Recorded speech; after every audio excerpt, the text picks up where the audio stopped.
ایک مرتبہ کا واقعہ ہے کہ ہارون رشید جو ایک وقت کے بہت بڑے بادشاہ تھے، انہوں نے اپنے ایک آدمی سے کہا کہ بازار جاؤ، لوگوں کے حالات کا جائزہ لو، اور جس قصائی کا پتھر جس سے وہ گوشت کو تولتا ہے اگر کم نکلے تو اس کو گرفتار کر کے میرے پاس حاضر کرو، میں اس کو سزا دوں گا۔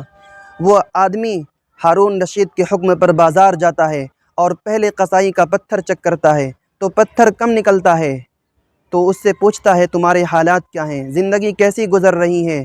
تو وہ اپنے حالات کا شکوہ کرتا ہے اور کہتا ہے میرے حالات اتنے برے ہیں کہ جی چاہتا ہے اپنے آپ کو اس گوشت والی چھری سے ذبح کر لوں، اپنے آپ کو اس گوشت والی چھری سے قتل کر ڈالوں۔ دوسرے قصائی کے پاس جاتے ہیں، اس کا پتھر بھی کم نکلتا ہے، تو اس سے پوچھتے ہیں تمہارے حالات کیا ہیں؟ تو وہ کہتا ہے ہمارے حالات انتہائی برے ہیں، ہم چاہتے ہیں کہ اللہ نے ہمیں پیدا ہی نہ کیا ہوتا، اتنے برے حالات ہیں۔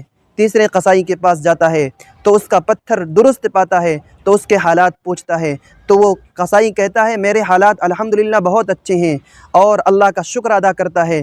ہارون رشید کے پاس جب وہ آدمی واپس آتا ہے تو ہارون رشید پوچھتے ہیں کیا حالات ہیں لوگوں کے؟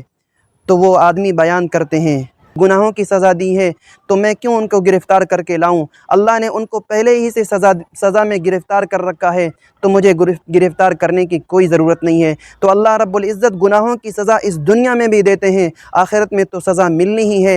گناہوں سے زندگی تنگ ہو جاتی ہے، اللہ ہم سب کو گناہوں سے بچنے کی توفیق عطا فرمائے۔